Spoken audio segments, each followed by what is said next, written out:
Okay, so I got my hands on the Insta 360 Snap. Essentially, the idea of this product is that you're able to connect this to your phone, whether it's an iPhone or an Android, and essentially this works as a second mirror. So if you were to attach this to the back of your phone magnetically, then essentially you can use the back camera of your phone while seeing how you look like in the frame. So this currently is being sold in Canada for about $130, and also this has two different versions. The first version is without the light. So I got myself the one with the light because lights are very important when it comes to good photography. In the box, you essentially had the screen with the USB Type-C wire attached and this cover, which I believe is to protect the screen when not in use. In the package, you also get a manual which teaches you or shows you how to use the device itself. And also all around on the cover or on the wire, you have pretty good branding of Insta 360 logo. So I connected this to my iPhone 17 Pro Max and I did like a mini test to see how good the magnetic hold is, and it's pretty good. I was shaking my phone and it was not dropping, so far I must say that it is pretty stable. The one thing which has already started to annoy me is this flipping cover thing, because I don't know where do I put this, because the only place you have to put it is on the screen itself, and it's kind of awkward to hold this in my opinion. Like, I understand that at one point you're trying to protect the screen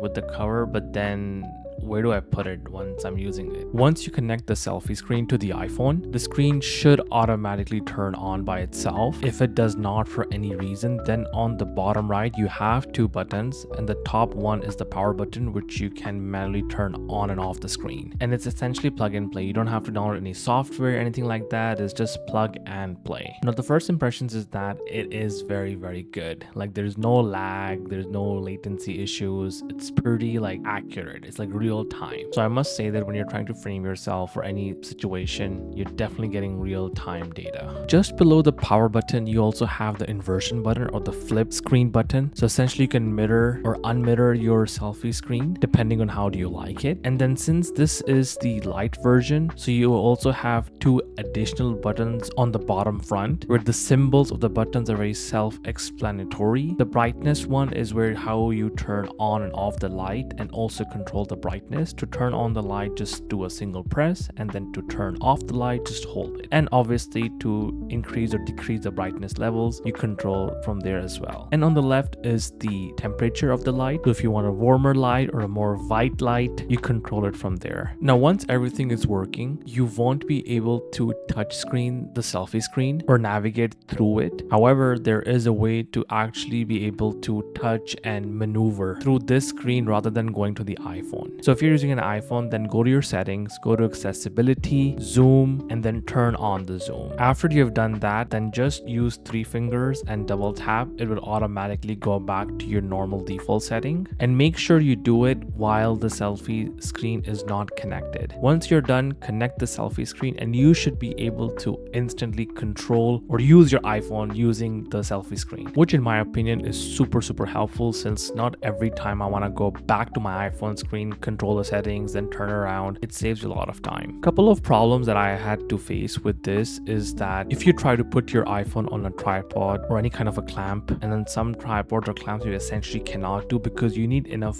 space where the Insta 360 Snap can fit. Now, what I did for my setup is that I have this mobile phone holder, so essentially I just put the phone there, and then that way I have enough space to use it. The other issue is that if you connect external microphones or some other kind of gear or accessories you already are using, then you cannot do that, since the iPhone only has one port, so you can connect only one device at a time, or unless you have a USB pass breakthrough somewhere. Overall, I would say that it is helpful in certain situations, especially if you are a heavy user of the iPhone and you constantly want to make sure that you are in the frame, then definitely this is for you. But I just want to hear your guys' comments to see if anyone has bought it, or if not, do you think you'll buy it? Let me know in the comment section. I'll catch you guys in the next video.